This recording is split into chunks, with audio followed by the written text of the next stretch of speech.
এলোমেলো হয়ে গেছে। যেহেতু এইখানে বাজার, ব্যবসায়ী ভাইদের উদ্দেশ্যে কিছু আলোচনা হওয়া দরকার, ঠিক কিনা? ব্যবসার মধ্যে অনেক বরকত, ব্যবসার মধ্যে অনেক বরকত। কিতাবের মধ্যে এসেছে যে বান্দা ব্যবসা যদি করে তার ব্যবসার মধ্যে বরকত, রিজেকের মধ্যে বরকত আল্লাহ সুবহানাহু ওয়া তাআলা বাড়িয়ে দেন। খুকা সুবহানাল্লাহ। 10 ভাগের তার বান্দার রিজেকের 10 ভাগের 9 ভাগ ব্যবসার মধ্যে রয়েছে। এজন্য দেখবেন সাহাবায়ে কেরাম, তাবেইন, তবে তাবেইন, এরা বেশিরভাগ বুজুর্গানে কেরামগণ ব্যবসায়ী ছিলেন। হযরত আবু বকর, হযরত উসমান রাদিয়াল্লাহু তাআলা আনহু, ইমাম আবু হানিফা রহমতুল্লাহি আলাইহি সহ তারা অনেক বড় বড় ব্যবসায়ী ছিলেন। ব্যবসার মধ্যে বরকত রয়েছে। ব্যবসার মধ্যে যদি দুকা না দেওয়া হয়, কোন ধরনের ব্যবসার মধ্যে বরকত? ব্যবসার মধ্যে যদি কোনো দুকা না দেওয়া হয়, ঠকাঠকি না করা হয়। এখন আপনারা কইবা যে ব্যবসার মধ্যে আবার ঠকাঠকি মানুষে কেমনে করে? ব্যবসার মধ্যে দুকাবাজি আবার কেমনে হয়? ডেট এক্সপায়ার মাল যদি আপনি বেচেন, যে ভাই মালের ডেট আছে নি, আপনি কইলা যে না ঠিক আছে, মাল তো একবারে নতুন ফ্রেশ মাল, আর ও মালটা ডেট এক্সপায়ার, 1 বছর হয়ে গেছে, চলেন না, আপনিও চালাইতে পারবেন না। আর এমন একজন মানুষ আপনার কাছে আইলো, ডেট এক্সপায়ার কিতা, তারিখ কোন সময়, উৎপাদনের তারিখ আর উৎপাদনের মেয়াদ শেষ, এগুলো কিচ্ছু বুঝে না। আপনি তারে গোছাই দিলেইলা, আর এটা নেওয়ার পরে তার পেটের মধ্যে অসুখ হইল, তার ক্ষতি করলো, এতে তারে আপনি কিতা করলা? দুকা দিলা। এই ধরনের ব্যবসায়ী বরকত হয় না। এই ধরনের ব্যবসার মধ্যে বরকত হয় না। কোন ধরনের ব্যবসার মধ্যে বরকত হয়? যে ব্যবসা সৎ পথে পরিচালিত হয়, আল্লাহ রাসূলের তরিকা অনুযায়ী ব্যবসা হয়, সেই ব্যবসার মধ্যে আল্লাহ সুবহানাহু ওয়া তাআলা বরকত বাড়িয়ে দেন। ব্যবসা, মনে করেন আপনি যদি জুলুম করেন, ব্যবসা, যারা সামনে আছেন ভাই বসে যাই, যারা হাঁটতেছেন, হাঁটা চলাফেরা করতেছেন, আপনারা সবাই বসে পড়ুন। সম্মানিত হাজিরিন, যে আমি আমার কথায় বেজার হবেন না, আসলে ছোট মানুষ, কথায় অনেক ভুল হতে পারে। অনেক জায়গার মধ্যে দেখা যায়, আমাদের এলাকার বাজারের কথা বলতেছি না, অনেক জায়গার মধ্যে দেখা যায় যে আপনি যখন কোনো কিছু কিনলেন, কিনার পরে উনি কসম করে বলেন, ভাই এটা 120 টাকা আমার কিনা রেওয়া, 120 টাকা কিনা, ওই এখন তোমারে আমি 100 টাকা দিব কেমনে? ইলাখান আছে না নাই? এরকম মানুষ বহুত আছে ব্যবসায়ী, মিছা মাথে, যে 120 টাকা কিনা, অথচ 50 টাকা 60 টাকা কিনা হইতে পারে, কিন্তু সে বলে দে তার এই যে বিক্রির দর বাড়ানোর জন্য মানুষকে বলে, ভাই 120 টাকা কিনা, এর কম 1 টাকা হইতো না, আমার কিনা থাকি 5-10 টাকা তো বেশি পাইতাম। ও নগদ মিছা মাতি লীলা, মানুষকে বিশ্বাস করানোর জন্য। ওই যে মাতলা, এই যে আপনি টাকাটা নিলা, এই টাকাটা কিন্তু হালাল না হারাম? চা বহল হোক চাই, অবশ্যই হারাম, এটা হারাম হবে। কেননা আপনি এই কথা না বললে পারতেন যে ভাই আমি এই দরে বিক্রি করব না, কিন্তু আপনি তো বলে দিলেন 60 টাকার আপনার কিনা, আর বললেন 120 টাকা, এটা তো মিথ্যা কথা। আসিদকু ইউনজি ওয়াল কিযবু ইউহলিক। রাসূল সাল্লাল্লাহু আলাইহি সাল্লাম বলেন, সত্য নাজাত দেয় আর মিথ্যা ধ্বংস করে। সুবহানাল্লাহ। সত্য নাজাত দেয় আর মিথ্যা মানুষকে ধ্বংস করে। মানুষের ধোঁকা দেওয়া ব্যবসার মধ্যে, তিজারার মধ্যে যে ধোঁকা দেওয়া, উফরে দি বালা হয় একটা পেঁয়াজ, উপরে দি বালা হয় একটা পেঁয়াজ দিয়া, নিচে দি সব ফসা দিলেইলা, এটা ধোঁকা দেওয়া হয় না? নিচা বকল, এটা ধোঁকা দেওয়া হয়। 10 টাকার মাল আপনি 20 টাকা লাভ করেন, এটা মানানসই আছে না? 20, 25, 30, 40 লাভ করে নিলা, এটা যদি আপনি 200 টাকা বা 500 টাকা 250 টাকা এইরকম আপনি অতিরিক্ত লাভ করিলেন, তাহলে তো জুলুম হয়ে গেল, এটা জুলুম হয়ে গেল। এজন্য ব্যবসার মধ্যে বরকত, আর যদি ব্যবসার মধ্যে ধোঁকা দেওয়া হয় তাহলে এরও শাস্তি আল্লাহর দরবারও দিতে হবে। ওজনের মধ্যে অনেকে ওজনের মধ্যে কম দিয়ে দেয়, আছে না নাই? মিষ্টির দোকানে দেখবেন বা বিভিন্ন পাল্লার মধ্যে দেখবেন, আমার কথা কেউ বেজার হইবা না, অনেক ব্যবসায়ী ভাই এখন আসেন, মনে করতে পারেন আপনার উদ্দেশ্য হইরাম, জি না, এটা আমাদের জানা দরকার এই যে প্রতারণা। কিন্তু ব্যবসায়ী হলতে যত সময় পর্যন্ত একজন ব্যবসায়ী তার ব্যবসার দোকানের মধ্যে বয়, ব্যবসা একটা ইবাদত রে ভাই, ব্যবসার মধ্যে যতক্ষণ দোকানদার ব্যবসার মধ্যে বয় ততক্ষণ পর্যন্ত তার নামায় আমল নামার মধ্যে সব দেওয়া হয়। সুবহানাল্লাহ। এখন তো হইলাম ব্যবসায়ী হলতে কথা, আমরা যারা আছি ক্রেতা, এমনও ক্রেতা হল আছে দোকানদারের পুঁজি শেষ করে দে, আছে না নাই? দোকানদারের পুঁজি শেষ করে দে বাকি নিয়া, ভাই আইয়া দিরাম কইয়া 2 মাস 3 মাস 1 বছর দায় কি ইটেখার আর কোনো খবর নাই, আছে না নাই? যে ব্যবসায়ীর পুঁজি শেষ করিলাই বাকি নিয়া। আচ্ছা, একটা জিনিস, যদি বাকি আনা দেওয়া করি আমরা, তে তো মোটামুটি ব্যবসায়ীও আরাম পায়, আমরাও আরাম পাই, চলতে পারে। কিন্তু দেখা যায় এমন এক অবস্থা যে ভাই আইয়া দিচ্ছি, এই যে আইয়া দিয়া দিরাম কর, আইয়া আর 1 বছরে আর ওনার আর আওয়াটা আর হয় না, এরকম মানুষ আছে না নাই? অভাব নাই। আবার যদি টেকা খুঁজেন তার কাছে রাগও করে, টেকা খুঁজলে আবার রাগও করে, আরে মিয়া তোমার টেকা আমি দিতাম নাইনি, তুমি এই 10 টাকার লাগি 100 টাকার লাগি তুমি আমার এই ফতের মধ্যে খুঁজিলিলাই, আরে বাবা রে, আপনি তো এহসান করলা, তারে বাকি দিলা এহসান করলা, খরচ দিলা এহসান করলা, এখন টেকা খুঁজাত গেলে জেং দেখায়, এগুলা ঠিক নাই ভাই। ব্যবসা, এই যে আমরা যারা ব্যবসা তিজারা করি, ক্রয় বিক্রয় করি, আমরা এগুলা যাতে স্বচ্ছ থাকে। প্রকৃত ইমানদার ওই ব্যক্তি যার আল্লাহওয়ালা, ওই ব্যক্তি যার লেনদেন স্বচ্ছ, যার লেনদেন সঠিক, যার লেনদেনের মধ্যে কোনো কি নাই, বেজাল নাই, উনি প্রকৃত ইমানদার, প্রকৃত আল্লাহওয়ালা। রাস্তাঘাটে আমরা অনেক সময় চলাফেরা করি, অনেক সময় দেখা যায় সুযোগে ড্রাইভার ভাইয়েরা খাবু করে, এরকম আছে না নাই? সুযোগে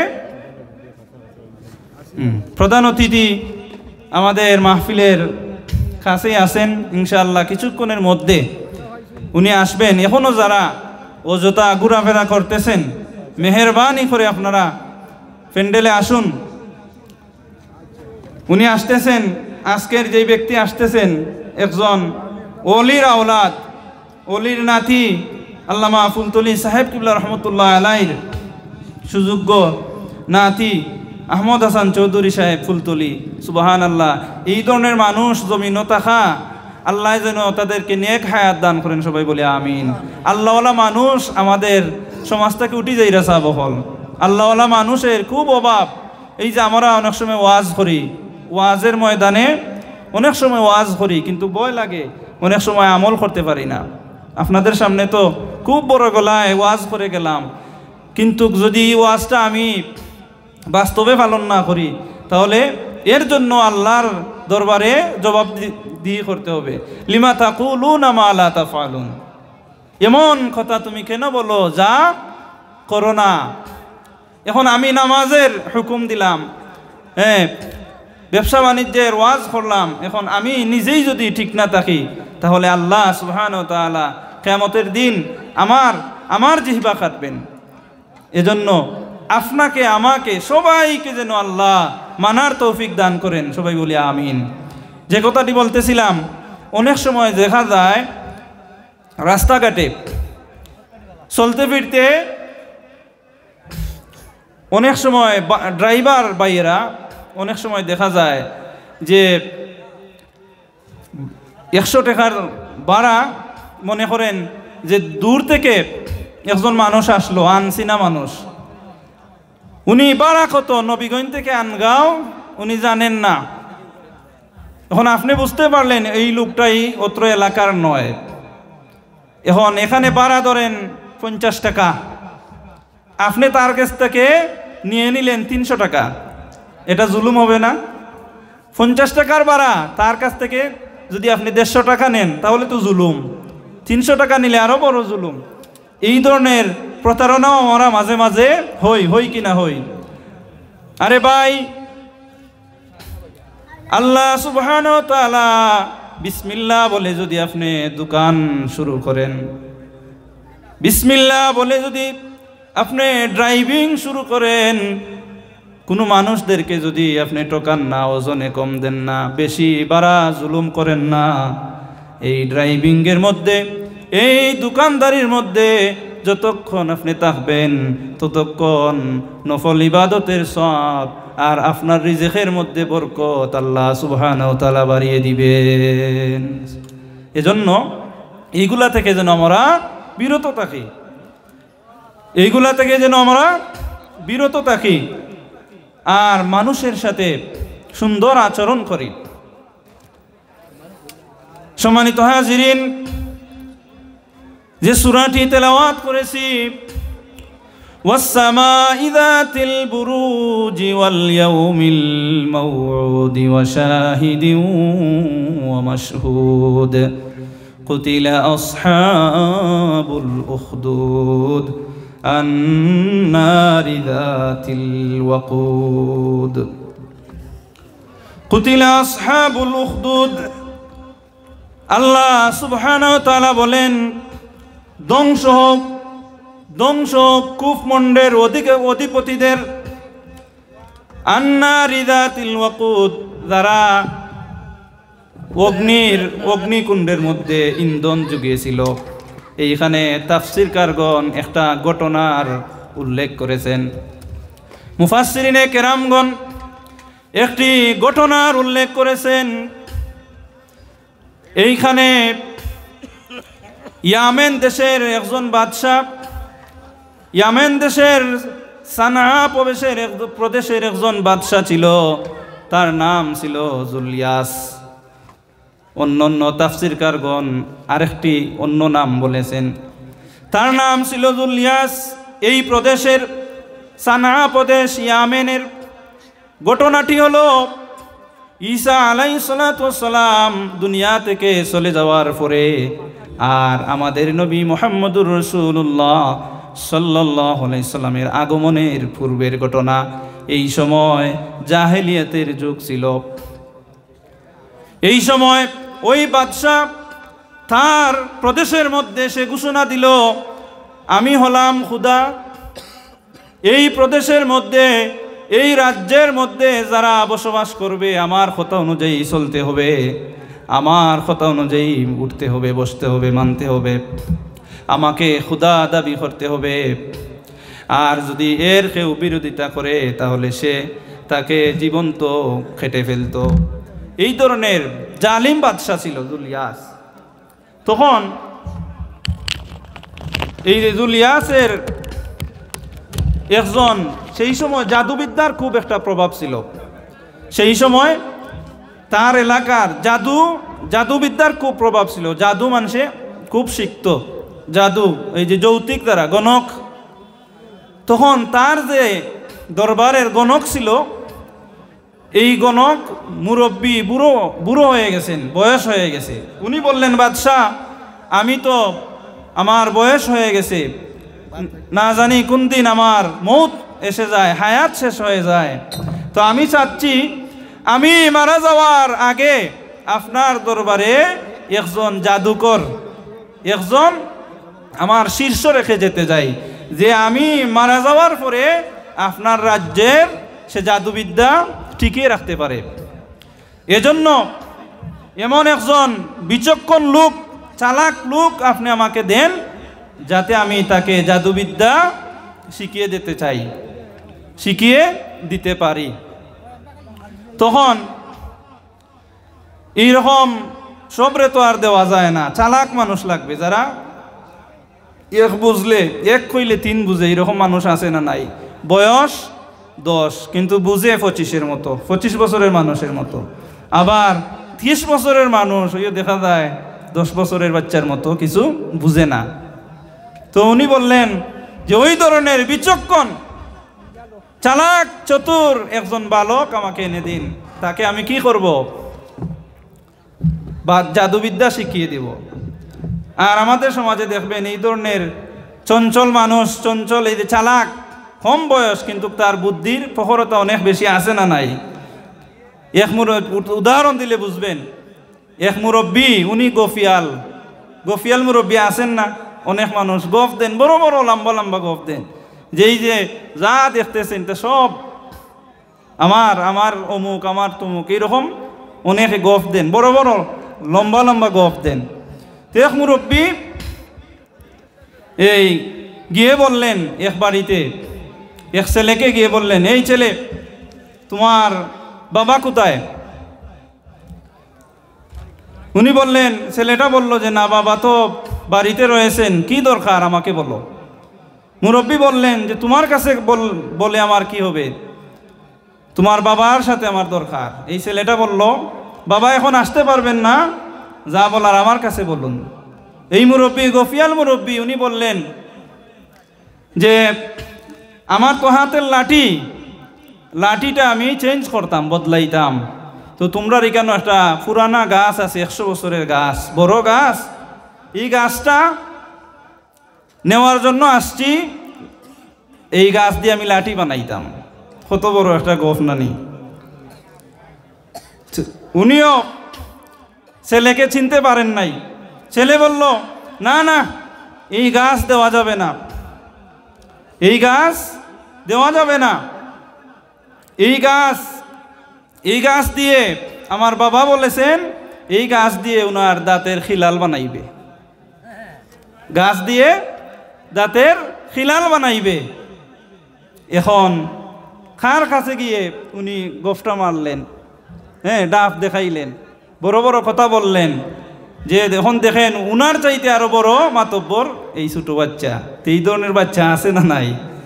যে এক বললে উনি 3 বলে দেয়। তো ওই ধরনের একটা বাচ্চাকে জাদুবিদ্যা শিক্ষার জন্য ওই বাদশাহ নিযুক্ত করলো তার জাদুকরের কাছে, যে আমার যদি মওত হয়ে যায়, আমি তোমার রাজ্যের মধ্যে একজন জাদুকর রেখে যেতে চাই, একটা বাচ্চা আমাকে দিয়ে দাও। ওই বাচ্চাকে যখন জাদুকরের কাছে আইতে লাগলো, প্রথম দিন গেল, দ্বিতীয় দিন গেল, জাদুবিদ্যা শিকার আসা যাওয়ার পথের মধ্যে ওই সময়কার ওই প্রদেশের একজন আল্লাহওয়ালা, আল্লাহর বান্দা, ইমানদার ছিল, মুসলমান ছিল। মুসলমান শুধু আমরা নয়, যেই নবীর উম্মত যেই সময়ে ওই নবীর উপরে উম্মত ইমান এনেছিল তাদেরকেও মুসলমান বলা হয়। মুসলমান ঈসা আলাইহিস সালাতু সালামের ধর্মের উপরে ছিল। লুকিয়ে লুকিয়ে ওই ব্যক্তি ঈসা আলাইহিস সালাতু সালামের ধর্ম পালন করতো, আল্লাহ বিল্লাহ করতো। কেননা বাদশাহ তো সে নিজেকে খুদা দাবি করতো, এজন্য ওই আল্লাহওয়ালা ব্যক্তি লুকাইয়া লুকাইয়া আল্লাহর নাম জপতো, আল্লাহর দিনের দাওয়াত দিত। ওই বাচ্চা, ছোট বাচ্চা যখন এই জাদুকরের কাছে যায়, যাওয়ার সময় আল্লাহর ওই দরবেশ ওই বাচ্চাকে দেখে উনি দেখতে পারলেন, বুঝতে পারলেন এই চেহারার মধ্যে, এই বাচ্চার চেহারার মধ্যে ইমানের নূর জ্বলতেছে। সুবহানাল্লাহ। কিছু কিছু মানুষরে দেখলে বোঝা যায় আল্লাহওয়ালা। আর আল্লাহর ওলিগণ যারা আল্লাহর বন্ধু হয়েছেন যারা, তারা তো চেহারা চাইলেই বুঝতে পারেন ওই মানুষটার ভিতরের মধ্যে, মনের মধ্যে ইমানের নূর জাগতেছে, শিখতেছে জাদুবিদ্যা। আল্লাহর ওলি ওই বাচ্চাকে দেখে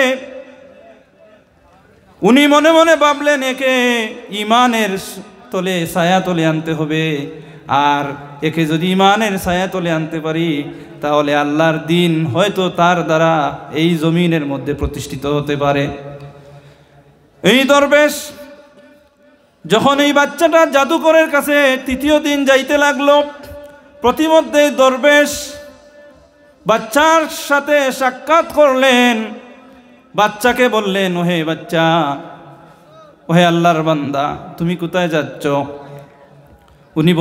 ওই বাচ্চা বলতেছে, আমি তো জাদুবিদ্যা শিখতে চাচ্ছি, আমি জাদুবিদ্যা শিখতে চাই, জাদুবিদ্যার জন্য শিক্ষার জন্য আমাকে নিয়োগ দেওয়া হয়েছে। আল্লাহর দরবেশ, আল্লাহর ওলি বললেন, আমি তোমার চেহারার মধ্যে ঈমানের নূর দেখতে পাচ্ছি, তুমি এক আল্লাহর উপরে ঈমান আনো। আর যদি ঈমান আনো, ঈমান কলিমার দাওয়াত দিল। বাচ্চাটা বললে, ঈমান আনলে লাভ কি? আমি যদি আল্লাহর উপরে ঈমান আনি, ঈমান আনলে লাভ কি হবে? তখন আল্লাহর বান্দা বলেন, লাহুম জান্নাতুন তাজরি মিন তাহতিহাল আনহার। তুমি যদি আল্লাহর উপরে ঈমান আনতে পারো আর ঈমানের সহিত মৃত্যুবরণ করতে পারো, তাহলে আল্লাহ সুবহানাহু ওয়া তাআলা তোমাকে মরার পরে জান্নাতুল ফেরদাউস নসিব করবেন। সুবহানাল্লাহ। ওই ব্যক্তি যখন দাওয়াত দিলেন, বাচ্চাটা বলল, আমি আপনাকে 3 দিন পরে জানাইতেছি। কয়দিন পরে? 3 দিন পরে জানাইতেছি আমি ঈমান আনবো কি আনবো না।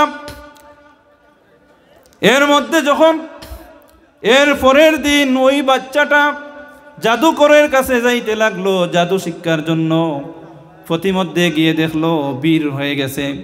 রাস্তার মধ্যে প্রচণ্ড ভিড়, অনেক মানুষ ভিড় জমিয়ে ফেলছে। বাচ্চাটা কারণ জানার জন্য গিয়ে দেখলো বিষয়টা কি, এখানে মানুষ জমা হয়ে গেছে কেন। বাচ্চাটা যখন গেল, যাওয়ার পরে দেখতে পেল একটা তাফসিরের মধ্যে এসেছে, এই জায়গার মধ্যে হিংস্র বাঘ অথবা অজগর এই জায়গার মধ্যে পথ হতে দিন। এই জায়গার মধ্যে অজগর অথবা বাঘ পথ আটকিয়ে দিয়েছে, মানুষ যাইতে পারতেছে না।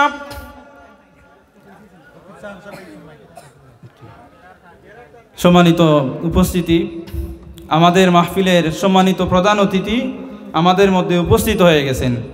আজকের মাহফিলের সম্মানিত প্রধান অতিথি ডক্টর আহমদ হাসান চৌধুরী শাহান সাহেব ফুলতলি, উনি আমাদের মধ্যে এসে গেছেন। আপনারা অযথা ঘোরাফেরা না করে প্যান্ডেলে এসে বসে পড়ুন, অযথা ঘোরাফেরা না করে প্যান্ডেলে আসুন।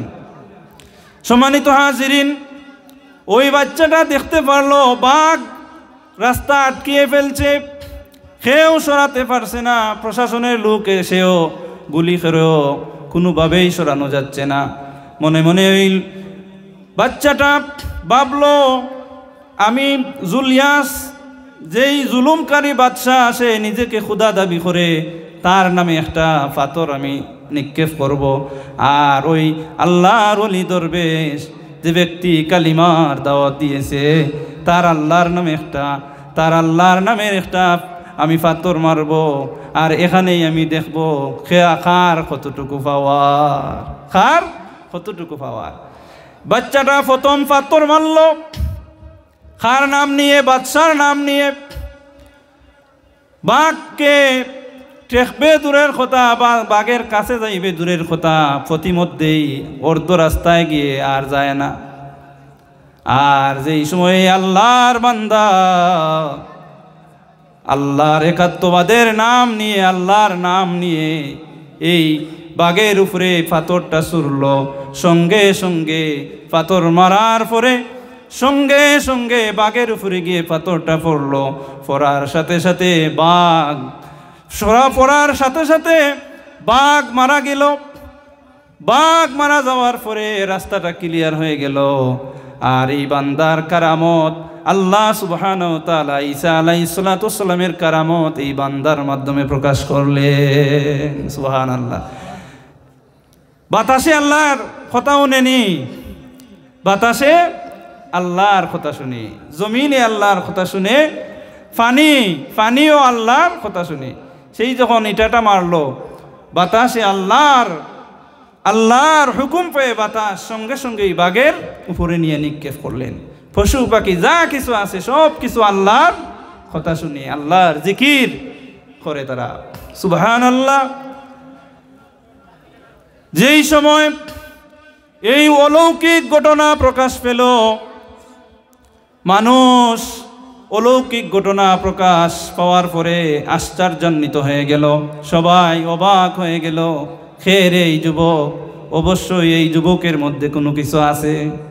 এখন দেখা যায় আল্লাহ সুবহানাহু ওয়া তাআলা এই যুবককে এমন এক পাওয়ার দিয়েছেন, এমন এক ক্ষমতা দিয়েছেন, এই যুবক যদি কোনো বুবা মানুষকে, কোনো অন্ধ মানুষকে হাত দিয়ে বুলায়, অন্ধ মানুষ তার চক্ষু ভালো হয়ে যায়। বুবা মানুষকে যদি সে হাত দিয়ে বুলায়, বুবা মানুষের কথা জাহির হয়ে যায়। সুবহানাল্লাহ, জোরে হোকা সুবহানাল্লাহ। এই ধরনের অলৌকিকতা যখন তার কাছ থেকে প্রকাশ পাইল, মানুষ দেখবেন যে অলৌকিকতা যদি খেউর গেছে পায়, তার বক্তই যায় না। অনেক মানুষ যে অমুক জায়গা শুনছি, অমুকে অলৌকিক বা পানির উফরে দি দেন কি। অনেক মহিলারা দেখা যায় বিভিন্ন এই যে বন্ডামি যারা করে, আসলে ভাই নামাজ নাই, রোজা নাই, নামাজ রোজা শরীয়তের কোনো কিছু নাই, তারা এই ধরনের বন্ডামি করে ফির মুরিদিন নামে। আছে না নাই? অনেক মানুষ আছে। তো এই যুবকটা আল্লাহ সুবহানাহু ওয়া তাআলা এই যুবককে অলৌকিক ক্ষমতা দিলেন। সে এখন ভাবল, আমি আর ওই বাদশার উপরে ঈমান আনবো না, অবশ্যই ওই পীর, ওই দরবেশ যে আল্লাহর কথা আমাকে বলেছেন, এই আল্লাহর প্রতি আমি ঈমান আনলাম। সেও মুসলমান হয়ে গেল।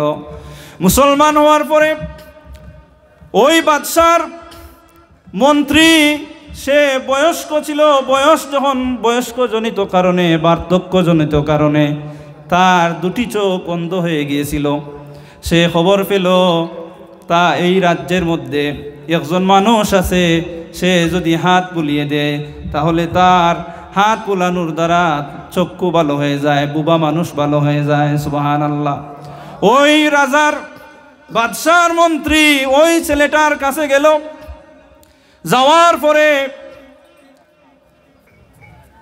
মন্ত্রী বলল, তুমি নাকি মানুষকে ভালো করে দাও, আমি শুনে তোমার কাছে এসেছি। সেই লোক বলল, বাচ্চা বলল, না না না, আমি ভালো করতে পারি না, আমি ভালো করার মালিক আমি নয়, ভালো করেন একমাত্র হে আল্লাহ, ভালো মন্দের মালিক একমাত্র আল্লাহ। উনি বললেন যে আমি তো, আমার কোনো ক্ষমতা নাই, ভালো মন্দের মালিক ভালো করেন আল্লাহ, মন্দ করেন আল্লাহ। ওয়াল কাদরি খাইরিহি ওয়া শাররিহি মিনাল্লাহি তাআলা ওয়াল বা'সি বাদাল মাউত। ভালো মন্দের ক্ষমতা আল্লাহর, অতএব হে মন্ত্রী, আমার কাছে কোনো ক্ষমতা নাই, সব কিছু করেন আল্লাহ।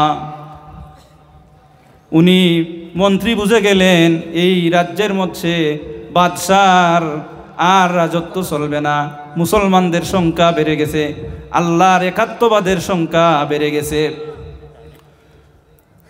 যখন আল্লাহর নাম নিয়ে এই মন্ত্রীর চোখের মধ্যে হাত দিয়ে ইশারা করলো, করার সাথে সাথে মন্ত্রীর চক্ষু ভালো হয়ে গেল। সুবহানাল্লাহ। এই ঘটনা যখন বাদশাহ শুনল, তার রাজ্যের মধ্যে একাত্মবাদের দাওয়াত চলতেছে, আল্লাহর দাওয়াত চলতেছে, এমনকি তার মন্ত্রী পর্যন্ত জেনে গেছে।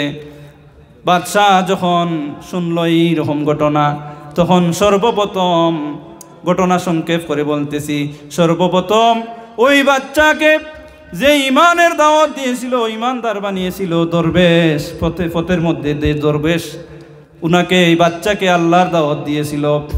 সর্বপ্রথম এই জালিম বাদশাহ, সে ভাবলো আমার তো এখন আর ক্ষমতা থাকবে না, আমার ক্ষমতা হরণ করার জন্য তারা আল্লাহর দাওয়াত দিচ্ছে, এখনই তাদেরকে দুনিয়া থেকে সরিয়ে দিতে হবে।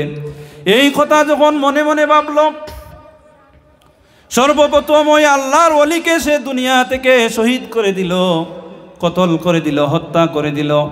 দ্বিতীয়তে ওই বাচ্চাকে যে জাদুবিদ্যা শিখেছিল, আল্লাহর পরে আল্লাহর প্রতি ঈমান এনেছিল, এই বাচ্চাকে বলল ওকে সমুদ্রের মধ্যে নিয়ে যাও।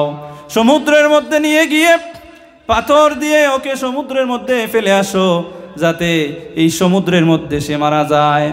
সমুদ্রে ফান্নি আল্লাহর কথা শুনেনি, বাতাসেও শুনে, ফানিও শুনে, সব পশু পাখি সমস্ত কিছু আল্লাহর জিকির করে, আল্লাহর কথা শুনে যখন তার দলবল নিয়ে সমুদ্রের মধ্যে গেল, সমুদ্রের মধ্যে গিয়ে আল্লাহর বান্দাকে, ছোট্ট বাচ্চাকে যখন সমুদ্রের মধ্যে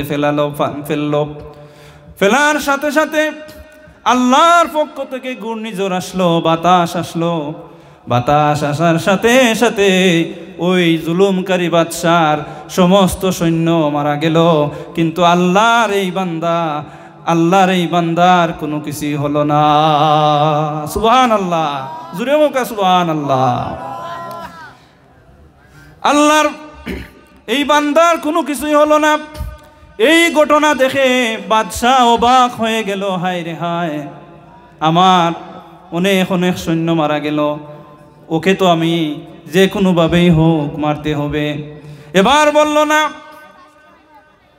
পানির মধ্যে দিলে হবে না, ওকে নিয়ে যাও পাহাড়ের মধ্যে, পাহাড় থেকে ওকে তোমরা ছুঁড়ে ফেলবে, ধাক্কা মারবে, আর ধাক্কা মারার সাথে সাথে মাটি থেকে পড়ে মারা যাবে।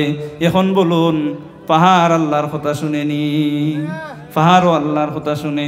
যখন তারা এই আল্লাহর বান্দাকে পাহাড়ের মধ্যে নিয়ে গেল, পাহাড়ের মধ্যে নিয়ে যাওয়ার সাথে সাথে আল্লাহ সুবহানাহু ওয়া তাআলা পাহাড়ে হুকুম করে দিলেন, ওই বান্দা, আল্লাহর ওই বান্দাকে, আল্লাহর এই প্রিয় মাহবুব বান্দাকে রেখে সবাইকে তুমি চুরমার করে দাও। সুবহানাল্লাহ। সবাই মারা গেল, কিন্তু এই আল্লাহর বান্দা যিনি ঈমান এনেছিলেন, আল্লাহর বান্দা মারা যায় নাই। বাদশা তো বাঘ, হায় হায়, সমুদ্রের মধ্যে নিলাম, সেখানে আমার সৈন্য মারা গেল, ওকে কেউ মারতে পারলো না। পাহাড়ের মধ্যে নিলাম, ওকে কেউ মারতে পারলো না, একে তো যে কোনোভাবেই মারতে হবে, কিভাবে মারা যায় কোনো উপায় সে পাচ্ছে না।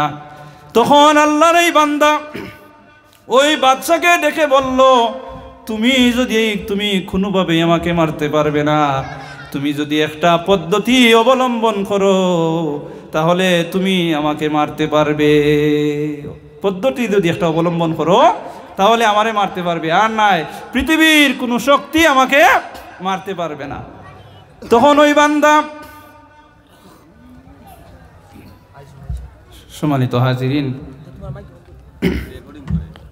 আজকের মাহফিলের সম্মানিত প্রধান অতিথি আল্লামা আহমদ হাসান চৌধুরী শাহান সাহেব ফুলতলি আমাদের মধ্যে এসে গেছেন। নারে তাকবীর, নারে রিসালাত, আহলে সুন্নাত ওয়াল জামাত।